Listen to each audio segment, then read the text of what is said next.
ગીર સોમનાથમાંથી સમાચાર મળી આવ્યા છે। નૂતન વર્ષ 2026ના મંગલ પ્રારંભે ગીર સોમનાથમાં દેવાધિદેવ શ્રી સોમનાથ મહાદેવના પાવન સાનિધ્યે રિલાયન્સ પરિવારની ભક્તિમય ધર્મયાત્રા યોજાઈ હતી। રિલાયન્સ ઇન્ડસ્ટ્રીના ચેરમેન મુકેશભાઈ અંબાણીએ પરિવાર સાથે મહાદેવના ચરણોમાં શીશ ઝુકાવી દેશની સુખ સમૃદ્ધિ માટે પ્રાર્થના કરી હતી।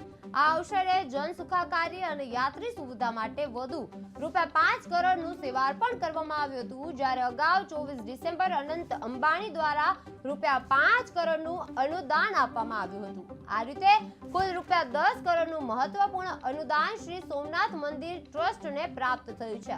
નૂતન વર્ષનું સોમનાથ મંદિરથી દર્શનથી પ્રારંભ થયું છે। અંબાણી પરિવારે મહાદેવ સમક્ષ શીશ ઝુકાવ્યું છે। વધુ 5 કરોડનું સેવાર્પણ કરવામાં આવ્યું છે।